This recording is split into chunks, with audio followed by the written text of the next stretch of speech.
uHangout or Umbraco Hangout, and I'm here with Sir Tim Geyssens from the HQ. Hey Tim, how's things? I'm good, thanks. Good. All good. And how are you today? Yeah, very good, thanks.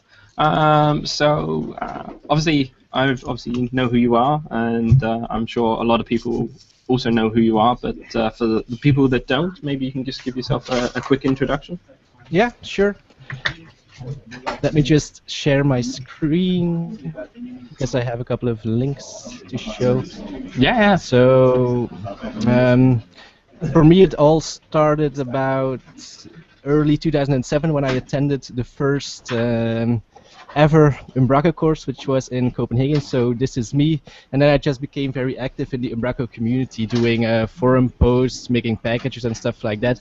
And a bit over 4 years ago, I joined the HQ team. So this is me, and what I do for the HQ, I'm the lead dev on Contour, which is our forum builder. I of course provide a bit of training in Belgium, so every 6 months I do level 1 and 2 in Belgium. I'm also responsible for the new Umbraco TV. Wow. So, and of course what's left is I also have a blog where I blog about Umbraco, small tips and tricks or packages, and I guess that brings us to the topic of today. Yeah, it certainly does. Which is EazyD. Let me just so my screen share. So like you say, yeah, you've been very, very active, and I didn't realize you could actually get the Umbraco site using the Wayback archive. It's available. So, some you can even try to Skype with the past colleagues. Cool. So it's good. It's good to hear that obviously you've been around for such a long time. And is it really 4 years that you've been at the HQ? It is. Wow, bloody hell, time flies. Yeah. So yeah, that's all good. EazyD. So what is EazyD? What is it, and why do we need it in our lives? Have you ever done a multilingual site in Umbraco? Yeah. So you know the different steps, like you copy your site structure, then like you can translate all of your content. But one part that you also need to do is if you still have static text in your templates or your Razor views, your XLT files, you'll have to replace those static values, which are in a single language, into dictionary items. Yeah, which can be tedious at times. Yeah. So maybe I can just show it very quickly for the people that don't know what I'm talking about. Yeah. So let me go back to. I'll have to start my project, of course. You might have to make your font size a little bit bigger. Yeah. Just zoom in a little bit. Code a bit, yeah.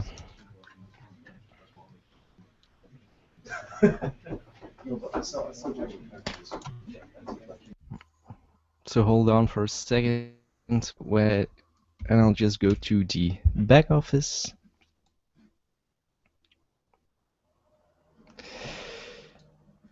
So what you'll have to do when working with multilingual sites is identify like all of the copy you still have on your templates. Like I have, in this case, a label with the value name in it. I would then copy that value, then move to the dictionary settings, create a new dictionary item, give that a name, then copy the value inside of the dictionary item, move back to the template, scroll down to the place where the name was, and then use the, oops, wrong button, use the insert dictionary item and choose the key. So you see, it's okay if you do one, but imagine if you have to go through all of your templates. It's quite a few steps, and it's quite it's a few time-consuming. steps, and it's just a little job that sucks.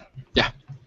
So what I'm trying to do with EazyD is just make your life a lot easier by adding a new button to the Edit Template toolbar, where we can simply select something, like in this case I'll select email address, hit the button, Yeah. and you'll get a little modal. Yeah? Were you going to say something? No. It's I was just waiting for the screen to catch up. It's slightly behind. Okay. So now you get a little modal where EazyD will auto-generate a key. You can choose a parent dictionary item, and it will of course populate the value. And this key, it will make sure that this key is unique. And now when I hit OK, it will create the dictionary item and of course insert the correct razor snippet inside my template. So if I now reload, you see that this email address has been created. So no more need for moving back and forth between dictionary templates. Yeah, that's really neat. So one quick question then. So if your template was in, say, the old web forms or master page view, would EazyD know the difference between if the template was a web forms template in terms of master pages? It will, but at this point it only supports MVC mode, but it's just a very small update I have to do to support web forms. Yeah, no, that's really nice. But it also supports, currently it supports a partial view, so you get it there, and also the partial view macro file, so you also get the button there. Wow, yeah, very, very nice. So from the dialogue, it looked like you could, was it select like a parent or something? Did I miss that, or did I just imagine it? No, that's true, because one way you can get a little bit of structure in your dictionary items is to create dictionary items underneath an existing one. So what you can do with EazyD is, of course, also select your parent, so that it doesn't create it under the root dictionary level. Okay, that's really nice. And and the nice thing also is that EazyD will remember the parent selection. So if I now open the dialog again, the last parent is still selected. So I can imagine if you're creating loads of dictionary items, you might want to create them under the same parent. You don't have to select it each time again. So yeah, that's really neat. Yeah, like you say, if you're doing a lot of this work in terms of converting templates or you have views as such, just over and over again, just to save you an extra click is always going to be helpful. Yeah, and one last feature that's more for the developers. So this key is currently auto-generated, and I think it's just doing it to title case, removing all the special characters and limiting it to 50 characters or something. So is that doing it from whatever you highlight in the editor? Yeah. Wow, very nice. But as a developer, you can override how this key is being created with a very simple provider model. So if I go quickly to the source code, I'll make it a bit bigger. You'll see that there's a provider which is called AutoGenKey, and it's just implementing a single interface which has a method called generate, and you just provide it the string, so that's the snippet the user selects, and then you return a key. So if developers have like a certain prefix for dictionary items that they follow, they can just insert their own provider, and that has to be set up in a config file. So just the type of the provider. Okay, so you can just go back to the code and just so I can just read it very quickly again. I was. I'll make it a bit bigger. Yeah. So you just got a string that has a function or method called generate. Yeah. And you return the value is whatever is been highlighted. Yeah. Okay. So to camel case, if it's less than 50, and then you're doing some regular expression. So what's the regular expression doing? Just making sure that, I guess, only these things are allowed, so it strips out special characters. Yeah, very nice. So it's nice that you can. So in theory, we could have some kind of prefix or something like that. So say I could have the site name or the client name or something prefixed for all my dictionary items. And maybe I was thinking about it, also just pass the alias of the template or something, so that you can also use that. Yeah, that would be useful. Yeah, so because you could maybe do like the client name dot and then the template name and then like the dictionary or the key it value. all depends on how the company structures their. Yeah, exactly. Yeah, it depends on agency to agency. Mm-hmm. So I think you said to me earlier in the week that you was going to show how you've actually implemented EazyD. So now you showed how EazyD works. Is it possible to show how you implemented it? Because you said you used MVC views or something. Was that right?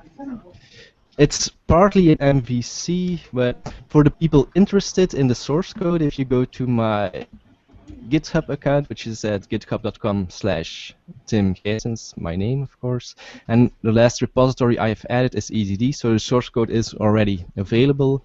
Maybe I'll just quickly go through like the different bits I created. So in the solution you'll find two projects. One is just an Umbraco site, and one is the EazyD projects. And of so course, you then just got a post-build event that's just copying the DLLs or whatever into your test site.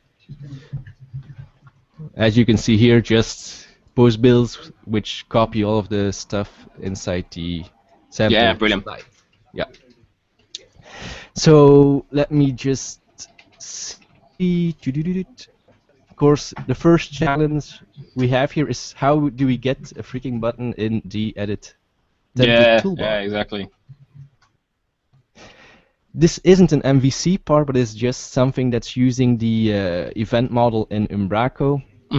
So I guess if you want to execute something on startup, there are a couple of different options. In my case, I implemented the iApplication event handler since I want to support a couple of older Umbraco versions. Okay, yeah. And then, you have the on application started, where I simply subscribe to the Umbraco page load event. Ah, I didn't know there was such a thing. Yeah. Basically, I guess all of these edit pages inherit from Umbraco page. Yeah. Which is the master page, and then by subscribing to this load event, we can do stuff with the page. Brilliant. So what I am doing is basically just checking, well, which page are we currently editing, since it can be edit content, it can be edit languages, and I'm also only interested in the edit view and edit template page. Yep. Okay. And then with some web control magic, just finding a control by its ID. Yep. I'm finding the toolbar and then inserting a menu button inside of that. Okay, so you're just going through the objects that are on the page, depending on the path or the page that you're viewing, and then and of course you need the Umbraco source code to see which controls are available. Yeah, so you need to find out a generic control, and then you need to find inside like that control with an Umbraco finding panel. A control with ID body and then with ID panel 1, but of course you need to know these are available. So obviously you need to look at the source in terms of the IDs and controls. Yeah, exactly. But that's pretty simple to do. And then I'm just creating a new image button, setting the tool tip, setting the image URL to a custom icon, and then this is basically the snippet that will select what the person has selected in the editor. So is this inline JavaScript as such? It just executes on the client click of the button. Okay, yeah.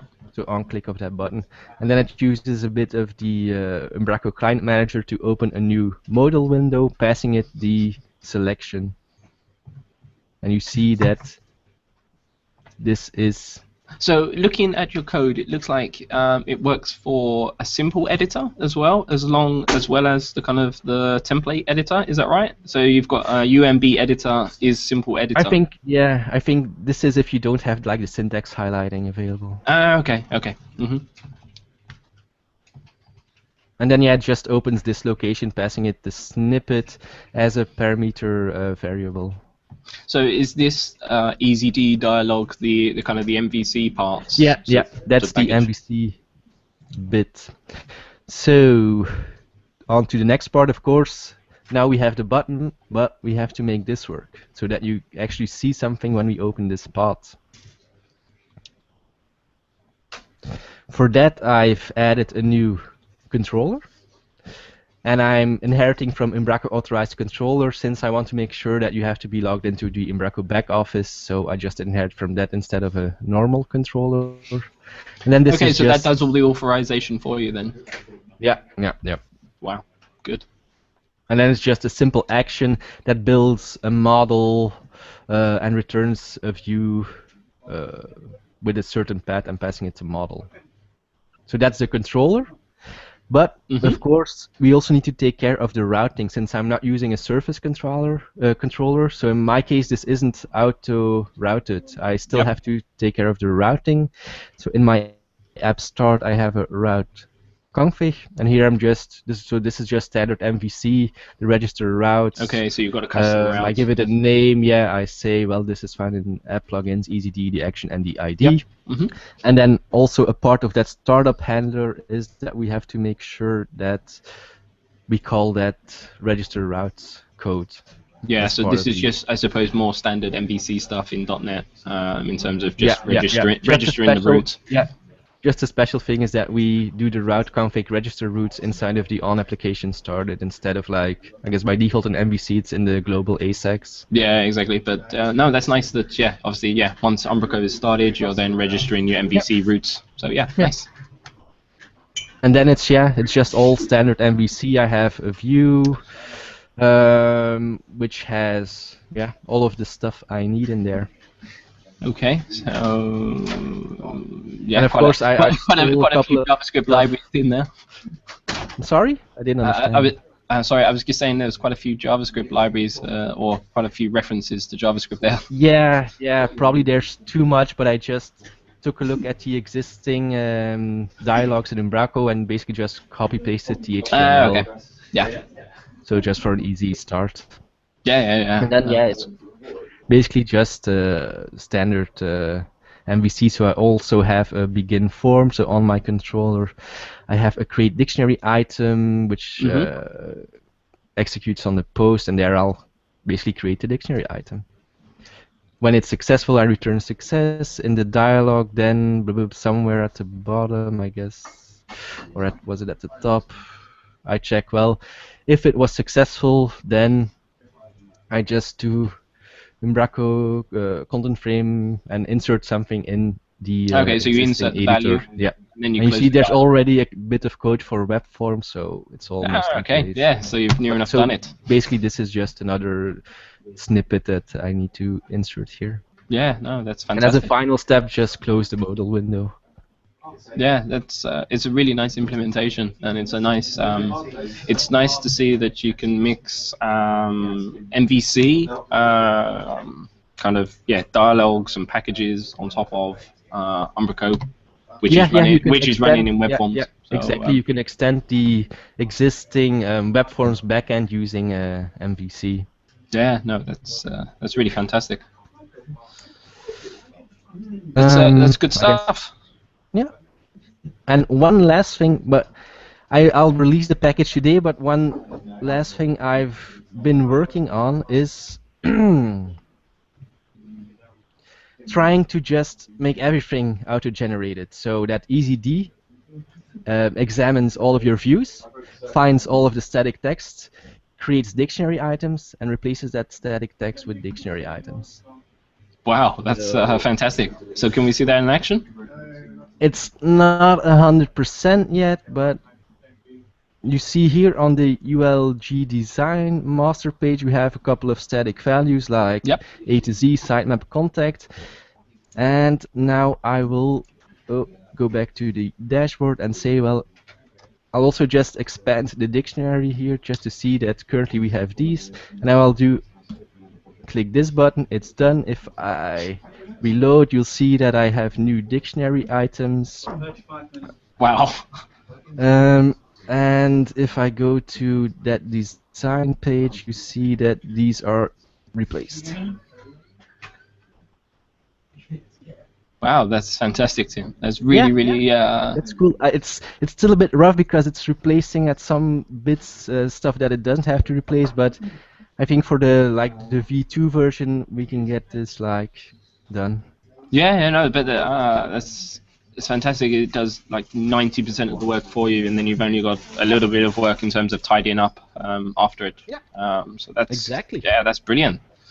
No more boring jobs. yeah. Automate all the things. Brain that, copy, paste, insert. So Yeah. that's what I wanted to show you. Yeah, no, that's it's really good, Tim. That's so. Did you say you've already released it, or you are releasing it? Or? I'll release it today, but if you go to my blog, you can already find a blog post on it. But I still have to package it up, and share it on Umbraco.org. Okay, so yeah, most likely later today then.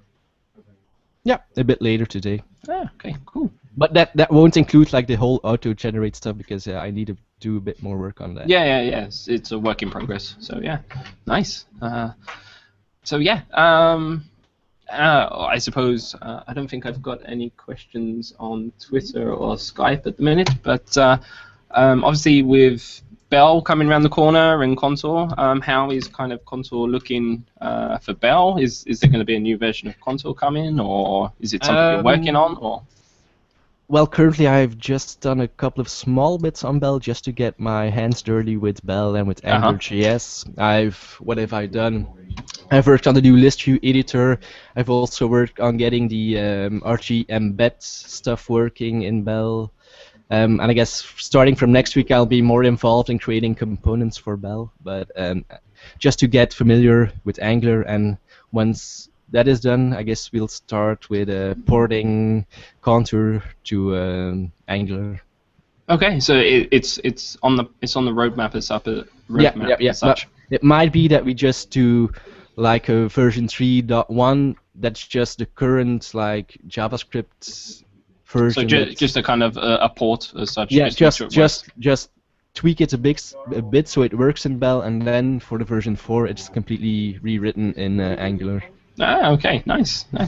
Well, I look forward to seeing that out in the future, and it was good chatting with you, Tim. Yeah, and I guess I'll see you at the UK festival. Of course, yes, you'll see us at the UK festival. You and the rest of the gang, by the sounds of it. Sounds like you're all coming. Yeah, I think all the Europe guys are heading to the UK Fest. Yeah, excellent. Thanks for chatting, Tim, and I'll speak to you soon. Yep, bye. Excellent, cheers. Bye.